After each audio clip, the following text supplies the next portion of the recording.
So like rest of the world, Pakistan भी अपनी एक स्ट्रेटजी तैयार कर रहा है कि जब वैक्सीन जो भी वैक्सीन होगी जब आ जाएगी तो उसको कैसे बेस्ट पॉसिबल तरीके से इस्तेमाल किया जा सकता है। ये कौम के सबसे बड़े डॉक्टर कोविड-19 वैक्सीन के बारे में बात कर रहे हैं।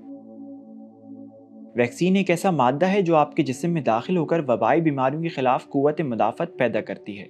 अगर आप में कुव्वत मदाफत मौजूद हो तो आप बीमारी के सामने रहकर भी इससे महफूज रह सकते हैं। लेकिन कोविड-19 अब तक दुनिया भर में लाखों जानें ले चुका है क्योंकि अब तक इसकी कोई वैक्सीन दरियाफ्त नहीं हुई।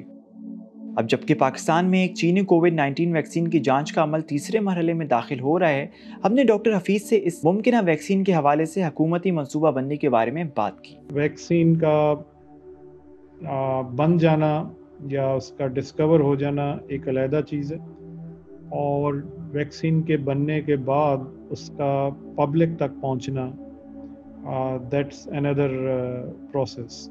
ऑब्वियसली पूरी आबादी के लिए एकदम से डोजें नहीं मिलेंगी किसी भी मुल्क को। तो हमारी जैसे 200 मिलियन प्लस आबादी है तो we won't get 200 million vaccine doses at the same time. तो हो सकता है 1 साल या 2 साल हमें लगें पूरी डोजेज प्रोक्योर करने में। वैक्सीन से मुताल्लिक़ा मंसूबाबंदी का एक अहम पहलू यह है कि सबसे पहले वैक्सीन किसको दी जाए। पाकिस्तान में सफ़े अव्वल पे काम करने वालों जैसे कि सेहत के शोबे से वाबस्ता अफराद, बूढ़े और बीमार अफराद को तरजीह दी जाएगी।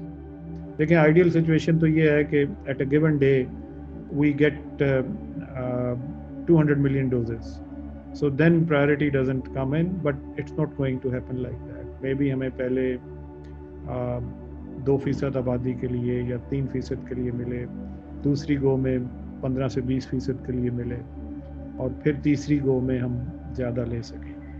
हुकूमत पाकिस्तान में कोविड-19 की मुमकिना वैक्सीन की जल्द अज जल्द दस्तयाबी के लिए कई इम्कानात पर गौर किया जा रहा है। There are various mechanisms globally जो कि मुल्कों को दे प्रोवाइड विंडोज़ जहाँ पे वो सब्सिडाइज्ड वैक्सीन्स या टू द एक्सटेंट बड़ी नॉमिनल सी कॉस्ट पे सर्टेन परसेंटेज ऑफ वैक्सीन्स देते हैं। सो इस वक्त कोवैक्स फैसिलिटी है गावी में और WHO में जिसमें पाकिस्तान एंगेज्ड है। Regularly we attend those meetings, और उसमें the aim is that all the developing countries and underdeveloped countries around the world would be eligible for that subsidized vaccine. The government is also now in the final stages of consideration of entering into bilateral negotiations with certain top companies ताकि ये भी एक window open रखी जाए। किसी भी मुमकिना vaccine को तवील और कठिन मराहिल से गुजरना पड़ता है। इस तनाजुर में पाकिस्तान में होने वाली तीसरी मराहिल के ट्रायल्स की अहमियत बहुत ज़्यादा है। ह्यूमन ट्रायल्स के 3 या 4 फेजेस होते हैं। फर्स्ट फेज में सिर्फ चंद अशखास को वैक्सीन इंजेक्ट की जाती है। अगर कोई बहुत ऐसा बड़ा नुकसान ना हो या कोई इस तरह का वाक़या ना हो, फिर फेज़ 2 ट्रायल्स होते हैं।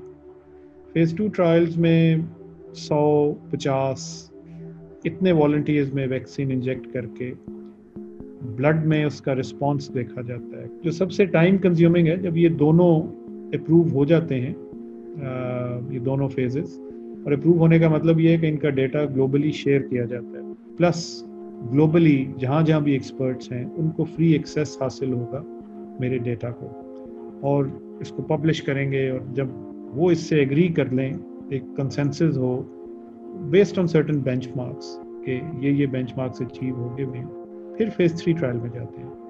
फेज़ 3 ट्रायल सबसे लंबा होता है और ये तकरीबन आप यूँ समझें कि फाइनल ट्रायल होता है, और इसमें हज़ारों में लोग होते हैं, कम से कम 40,000, 50,000, 80,000 तक। जितने ज़्यादा होंगे उतनी इसकी अफादियत बेहतर होगी। तो फेज़ 3 ट्रायल से जब निकल जाएं तो इसका मतलब है कि अब ये लगाने के काबिल हो जाती है। फिर एक फेज़ 4 ट्रायल होते हैं, लेकिन वो उस वक्त शुरू होते हैं जब ये मार्केट में अवेलेबल हो जाती है। सैकड़ों मुमकिना वैक्सीन जिनके तजुर्बे शुरू हुए, इनमें से सिर्फ 11 तीसरे मरहले के तजुर्बात तक पहुंची हैं। کیا پاکستان میں جانچ کی جانے والی ویکسین ایک بڑی کامیابی ثابت ہوگی؟ یہ جاننے کے لیے ہمیں انتظار کرنا ہوگا۔